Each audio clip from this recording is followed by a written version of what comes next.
napapansin nyo, pag tinatanong ko yung transaction is na kakasagot naman kayo, di ba? So, ibig sabihin, marunong na kayong mag-identify. Di ba? At the same time, marunong na kayong mag-record. So, sa accounting natin, makakasukat, identifying, recording, summarizing, sa dalawang classes, o ngayon, ay hindi mo masyadong master, ay marunong ka. Di ba? So, yun yun. So, congrats, di ba? Okay. Expenses na tayo, no? Ito na ba kayo? Okay, last na naman ito, expenses. Ang normal balance na expense ay kabaligtaran ng income. Okay? So, expenses, meron tayong tinatawag na mga ginastos natin. Pinagkagastos.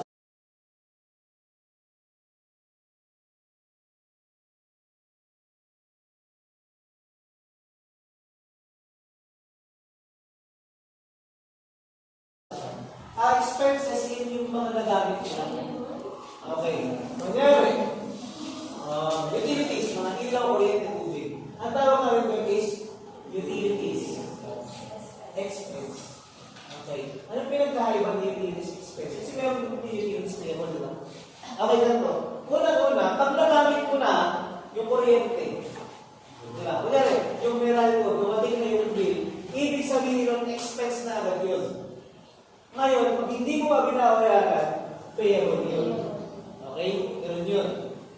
No? Pag ang sabi, bibigyan ko ng example mamaya na tungkol dito. Ngayon na kaya? Sige, bigyan ko na kayo ng example.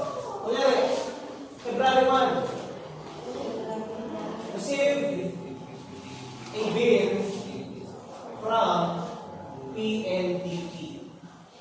5,000 pesos. Okay. So, February 1, nakareceive tayo ng bill sa PLDT, galing PLDT. So, ibig sabihin, yung PLDT na yun, yung bill na yun, bakit dumating sa atin yun? Dahil nagamit mo natin. Tama? So, yung agad ay expense natin. Kasi nagamit mo na. So, meron record mo na agad as expense. So, nagagawin ba expense natin? Hindi mo. Yes. At saan yung record back ng expense na nagdagan? Debit. So, utilities expense. Agad, debit. Ano? February 1. Magkano? 5,000. Ang tanong, ano sa isang account? Bayad na ba ito? Bayad na? Hindi pa. Saan meron tayo? Meron tayo?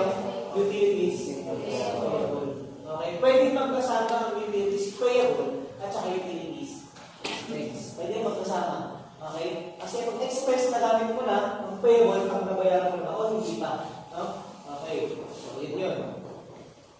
February 2. Okay. Paid to PLDT.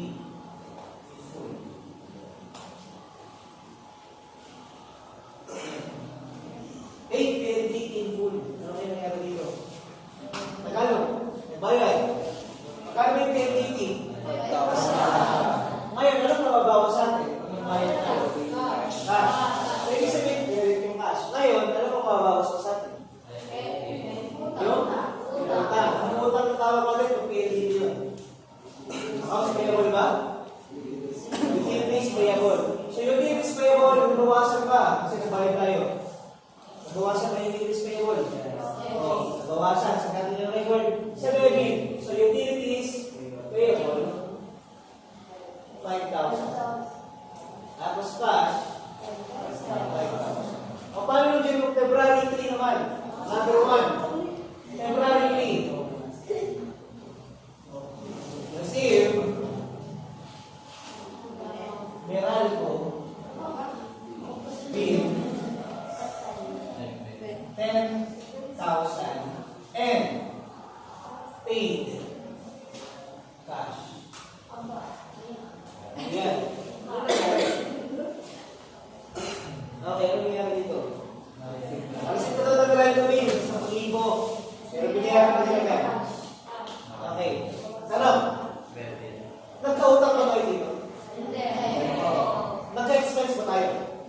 Yes. So, meron tayo utilities expense. Kasi nagdang expense natin, di ba? 10,000. Tapos ano yung nabawas natin? Tapos cash.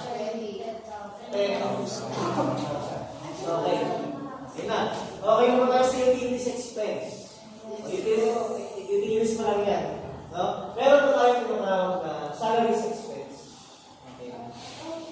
Ang salaries expense naman, hindi na ako ibigay ng example dito. Yun is magbabayad ka na. Pag yun ay magbabayad ka na pasahod sa cut-off. Pag yun ay nabakuha nila, pero cut-off, meron ka na agad expense. Kung binayaran mo tayo sa cut-off, hindi mo lang ang utang. Pero kung hindi mo binayaran tayo sa cut-off, meron lang salaries payable. So meron pa tayo kasi ibang uri ng expense. Meron tayong tawag na supplies expense. Ano yung supplies expense? Ang supplies expense, okay, sige, medyo ibang kasi po sa iba. Sa mga expenses ko. Okay, example natin, February 1 tayo. February 1, purchase supplies 10,000 and paid cash. Ano nangyari dito? Kung madali na yan, yung assets, kanina ba natin na example yan? Ano yung ating debit side? Diyan. Ano debit side natin? Supplies. So, February 1 ba yan? February 1. Supplies. Okay, ito ba? Ang sabi, ang nilaglag sa atin ay supplies na may halagang. Anong pinagbayad nyo? Anong pwede nyo? Cash, di ba? 10,000. So, ano naman yun? Sir, pwede pa yung supplies eh. Ano yung supplies expense? Di ba?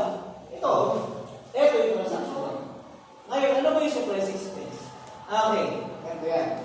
Let's say, February 20 na nakalagay, supplies, still on hand, 5,000. Okay. Ano nangyari? Noong February 1, bumili tayo ng supplies. Ito yung supplies natin noong February 1. Okay. Ang sabi, noong February 20. February 20. Ano bang ibig sabihin ko? Supplies still on hand, 5,000. Meron pa daw natitirang 5,000 na supplies. So, ibig sabihin ang supplies expense is kung ilan ba yung nagamit mo supplies. So, okay. Ang supplies expense natin, ilan? Kasi, ilan na lang natira? 5,000. So, ilan na nagamit natin supplies? So, okay. Sa expense natin, yun. Diba? Sa debit natin siya. Okay, ito tandaan nyo. Ang expense lagi nasa debit side. Okay? 5,000. Okay? And then, ano yung nabawas dito? Ito tayo yung supplies. Yung supplies, bawasan ng 5,000. Okay. So, yun yung example ng supplies. Expense. So, meron pa tayong konti na lang naman. Hindi na meron pa tayong meron tayong rent expense. Ang rent expense, for example, nagamit mo na yung renta sa magbabayad. Okay? Nagamit mo na ang renta. Magkaiba kasi yung prepaid rent sa rent expense. Okay? Ang prepaid rent is babayaran mo muna bago mo gagamitin. Ang rent expense, ginamit mo na bago mo bayaran. Okay? So, yun yung ating rent expense. So, madali na lang yung tindihin, di ba? Then, meron tayo, sa manufacturing, tinatawag tayo cost of sales, kung magkano yung puhunan mo sa isang bagay. Kung magkano yung nagastos mo, bago ka kumita, sa yun, sa manufacturing. To be explained yun, sa mga susunod pa natin, meron din tayo tinatawag na bad debt. Ito yung bad debt expense. Sa finance pa makakasama na explain ko na lang ba. Ang bad debt expense, yung mga hindi mo na masisigil na pautang. Yun lang yun. Yun lang yun. Mga hindi mo na masisigil na pautang mo, bad debt expense. Ang kasama niyo palagi is allowance for doubtful accounts. Yun ay to be discussed din later. No? So, yun yung mga expenses. So, marami pa tayong expenses. Ang expenses ay kahit anong ginamit mo. Diba? Or pinagkagastos mo. So, yun yung expenses. So, okay. Ang tanong, this time, indian ba yung assets? Kaya bang identify ng assets? Hindi mo masyado, pero kaya na ba? Kaya na mag-identify. i-identify. Kaya lang mag-identify ng liabilities. Hindi ko masyado. Okay, ang liabilities ay utang. No? So, okay. Ang next one, capital. Dali yung dalawang dyan, ba? Yung income, kaya naman siguro. Sa income, ito ay titignan mo lang kung service render o kung benta ba. Pero kadalasan ang gagawin natin dito dahil kayo ay hindi naman kayo kung mag-business kayo, may service lang din. So, i-practice mo sa mga service business. Okay, sa expenses, ito, naiintindihan ito. Expenses, ito ang drawings natin. May tanong ba sa mga ito? Wala. Ang issue. Last call. May tanong ba sa asset liabilities natin yung drawings? May tanong? Wala. Kung walang tanong, kaya sikat mo yung major accounts. Kasi ibig sabihin ito sa tayo yan. Okay. Yung pangalawa naman, naiintindihan ang total balance. Sobrang halaga ba nito? Yes! Di ba, tayo bibase mga nakapag-record. So ito, kailangan nyo yan. Okay?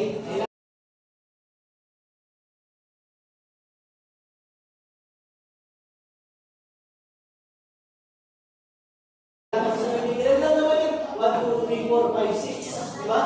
Tsaka plus minus lang naman. So ito kailangan naman sugay. So naiintindihan ang normal balances. Tichika ka na rin ito. Kung paano mag-sulat sa journal? Marunong mo mag-sulat kung paano ito. Ang first rule ay ito. Pangalawa, debit. Followed by credit. Tama? Hindi. Tapos titignan mo kung balance. So mamaya, check ka natin itong journal. Okay na yung ating checklist. At ang kulang na lang sa yung accounting. So, we discuss mamaya. Okay? We discuss mamaya. So, ngayon, wala naman tanong sa kanya. So, kung wala naman tanong, magutom pa kayo? Yes! So, yun. Kung nakulong kayo, pwede na kayo mag-lunch. Alam mo na? Alam mo na.